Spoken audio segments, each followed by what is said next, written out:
Om Swastiastu. Selamat pagi pemirsa, apa kabar Anda hari ini? Semoga keadaan sehat selalu ada dalam kita semua ya. Dan tentunya kembali lagi saya Dewi Nitya dalam program Sapa Bali Pagi Ruang Psikologi Saudara. Dan seperti biasa nih, hari ini Sapa Bali Pagi Ruang Psikologi, kita di studio kita sudah kedatangan narasumber kita hari ini, seorang psikolog. Masih kita ya perwakilan dari HIMSI Bali atau Himpunan Psikologi Wilayah Bali.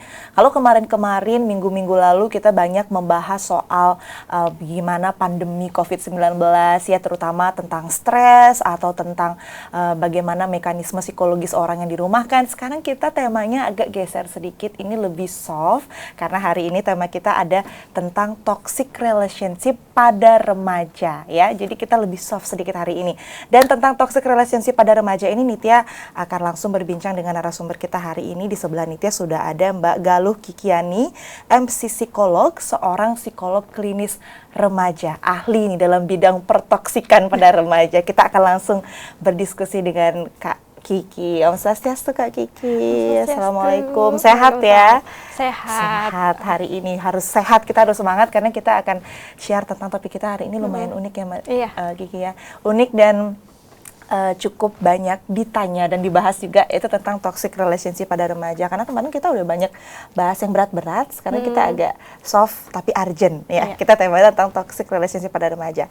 Mbak Kiki seorang psikolog klinis remaja ya, berarti memang sudah expert begitu dan sudah banyak sekali belajar soal psikologis pada remaja. Nah Mbak Kiki, ini sebelum kita bahas lebih lanjut nih soal topik kita hari ini, toxic relationship, tapi sebelumnya kayaknya saudara di rumah perlu tahu sebenarnya bagaimana atau siapa aja yang tergolong remaja gitu Mbak Kiki? Usia berapa sih ternyata seseorang itu masih masuk dalam kategori remaja? Oke.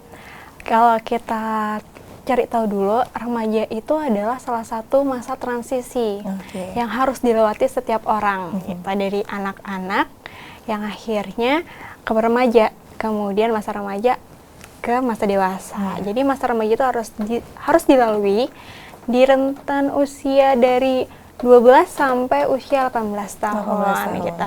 Jadi biasanya di usia 19 sampai 20 tahun itu termasuk dalam kategori remaja juga, tetapi itu sudah masuk dalam kategori dewasa awal. Gitu. Tapi lebih sering memang transisi remaja itu pada usia 12 sampai 18 tahun. 12 sampai 18 tahun itu masuk kategori remaja anget gitu ya. Kalau untuk 18 sampai 21 itu sudah dewasa awal tapi remaja akhir mungkin kurang lebih gitu ya.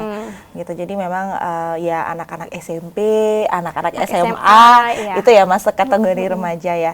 Nah, Mbak Kiki, ini kan kalau misalkan kita ngomongin toxic relationship pada remaja, yang kalau kita ingat-ingat, oh remaja yang ada di bayangan kita adalah gejolak emosionalnya, kemudian masa-masa mencari jati diri dan sebagainya. Pokoknya banyak isu-isu psikologisnya lah untuk anak-anak remaja. Kalau dari psikolog sendiri sebenarnya mekanisme remaja, emosinya itu seperti apa sih Mbak Kiki? Kenapa sih remaja itu dikatakan kini nih masa-masa lagi cari jati diri, rentan emosi dan sebagainya, itu kenapa Mbak Kiki? Di masa remaja biasanya emosi mereka masih belum matang. Masih bingung untuk mencari jati dirinya. Di tahap perkembangan remaja itu ada namanya identity versus identity confused. Jadi ketika di masa pencarian jati diri itu mereka akan lebih cenderung konformitas, mengikuti golongan atau kelompok sosial mereka. Konformitas tuh kayak ikut-ikutan gitu. Kayak ikut-ikutan. Jadi kayak misalkan nih, aku mau ikut kelompok ini supaya aku ada pengakuan. Baik itu labelnya negatif ataupun positif, setidaknya mereka mendapatkan pengakuan. Jadi dari situ karena emosi mereka yang belum matang hingga akhirnya konformitas di mana-mana gitu. Baik itu labelnya negatif maupun positif. Jadi mereka masih belum bisa memutuskan siapa sih diri mereka, apa yang harus mereka lakukan gitu. Jadi emosi mereka juga masih belum stabil, masih belum bisa mengontrol diri mereka, sehingga semua hal yang dia dapatkan di sosial itu selalu dilakukan, selalu dicoba. Gitu. Dilahap mentah-mentah. Berarti poinnya dia itu ada kecenderungan ingin yang konformitas tadi ya, kayak mengikuti sosialnya tanpa peduli, kecil kemungkinannya untuk peduli dia itu negatif atau positif. Yang penting ikut tren lah gitu ya, ikut-ikutan temen lah. Itulah sebabnya mereka terkadang banyak di usia-usia ini ya yang ada permasalahan tentang emosional, pergaulan dan Iya, sebagainya. benar banget. Oke, jadi memang kalau untuk orang saudara di rumah yang punya anak-anak usia remaja, ini harus paham nih umur-umur berapa kira-kira anak-anaknya sedang rentan gitu ya untuk konformitas itu tadi, mengikuti apa yang ada di lingkungan. Karena kalau misalkan positif bagus ya, Mbak Iya. Kiki ya. Kalau misalkan negatif, Iya. Pokoknya mereka menganggap yang penting aku dapat pengakuan. Aku dapat label gitu kan. Ketika mereka tidak mendapatkan identitas atau tidak mendapatkan pengakuan, mereka akan cenderung untuk tidak percaya diri, merasa tidak dihargai kayak gitu. Misalkan di kelompok yang dianggap nakal, setidaknya mereka punya label, mereka punya kelompok kayak gitu. Kemudian misalkan dia berpacaran dengan seseorang yang labelnya dia terkenal, gitu. Tetapi dia nggak tahu orang tersebut bersifat baik atau enggak. Setidaknya dia punya label itu sendiri. Jadi dia mendapatkan pengakuan dari teman-temannya, dia mendapatkan pengakuan dari masyarakat. Gitu mekanismenya remaja ternyata ya. Sebenarnya faktor apa saja yang akhirnya menjadi fondasi sehingga remaja itu tumbuh? Faktor apa saja yang biasanya mempengaruhi emosi remaja itu, Mbak Kiki? Biasanya dari lingkungan pastinya. Lingkungan keluarga, bagaimana orang tua memberikan didikan kepada si remaja ini gitu kan. Kadang ada orang yang peduli, ada yang tidak. Artinya kayak mereka terlalu sibuk dengan pekerjaan mereka sehingga mereka tidak tahu apa aja sih yang sebenarnya terjadi di masa remaja ini sendiri. Bagaimana lingkungan sosialnya, bagaimana interaksi dia dengan teman-temannya gitu. Oke, itu faktor sosial ya. Tapi kalau misalkan dibandingkan kan mereka pasti punya kepribadian yang jadi bawaan ya Mbak Kiki ya. Benar. Itu kalau dibandingkan dengan sosial atau lingkungan lebih besar dipengaruhi oleh yang mana Mbak Kiki? Sama-sama 50% gitu. Tetapi ketika anak dengan kepribadian yang baik, artinya dia bisa mencerna apa yang dia dapatkan di lingkungan sosialnya, dia juga akan memberikan persepsi yang positif. Gitu. Kalau misalkan dia hanya menelan mentah-mentah tanpa mencerna sama sekali, akhirnya dia nggak tahu ini aku mesti kemana ya. Ini udah bener atau enggak ya. Akhirnya tetap tadi lagi konformitas itu. Mau negatif atau mau positif gitu. Ketika misalkan kepribadiannya adalah mungkin salah satu introvert gitu kan, dia tertutup, tetapi dia sudah terjun di dalam lingkungan sosial yang memberikan dampak buruk, mau tidak mau, ketika dia tidak mencerna itu semua, sama aja halnya. Akhirnya negatif lagi. Tapi berarti yang paling penting itu di sini fondasinya keluarga ya, Mbak Kiki ya. Keluarga, orang tua tuh harus benar-benar bisa menjalin komunikasi sehingga attachment atau kelekatan antara orang tua dan anak itu jadinya lebih dekat. Anak akan lebih terbuka gitu. Karena masa remaja ini kan masa-masa yang rentan ya.